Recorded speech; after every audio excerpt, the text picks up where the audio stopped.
Il y a ceux que les arbres inspirent, ceux qui les contemplent et ceux qui côtoient leur cime. Pas trop ? C'est le cas de Quentin Bigot. Après avoir travaillé dans les espaces verts, il décide en 2008 de se spécialiser dans la taille et l'élagage des arbres. Attention, branche! Qu'il intervienne avec son équipe, en ville, dans une forêt ou dans un parc comme ici, à chaque fois, il a le même souci du respect de l'arbre. Tyrolienne pour branches, pourquoi vous ne les laissez pas juste tomber une fois qu'elles sont coupées? Là, en l'occurrence, on enlève du bois mort, donc pour éviter d'abîmer la partie bien vivante de l'arbre et bien saine qui se trouve en dessous.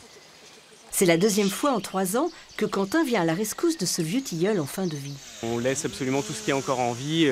Comme vous pouvez voir, la Camille va enlever les morceaux de bois encore vraiment nus, mais tout ce qui a des feuilles, on le laisse et on le laisse mourir doucement et on reviendra réitérer l'opération s'il y a besoin.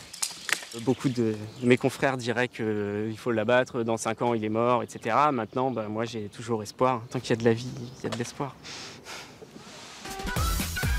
Les arbres, c'est une passion que Quentin partage avec son frère Geoffroy. Celui-ci vient de créer une nouvelle branche au sein de l'entreprise familiale, la graine d'arbre, à ne pas confondre avec les parcours que l'on connaît.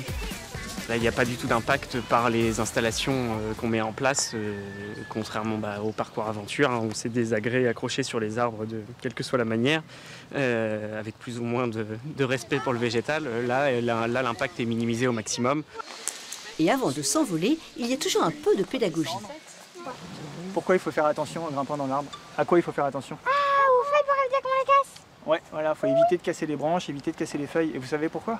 Parce qu'il faut les garder, parce qu'en fait l'arbre il renvoie de la bonne oxygène pour nous. Ben oui, dis donc, t'as tout suivi. Une activité que l'on peut pratiquer à partir de 7 ans, entre amis, en famille. Il suffit d'un arbre, validé par Geoffroy, et d'un peu de curiosité. On se sent plus grand et on voit pas ce qu'on voit d'habitude, quoi. C'est différent.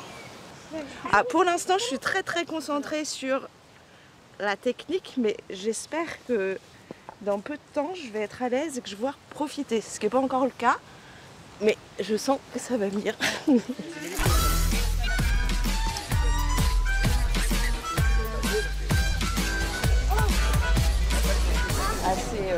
C'est très agréable. En fait, c'est un effort conséquent au départ. Et là, je suis pas très haut, je pense, mais c'est vraiment très agréable. Des sensations inédites, une sieste dans la canopée, de quoi se laisser tenter.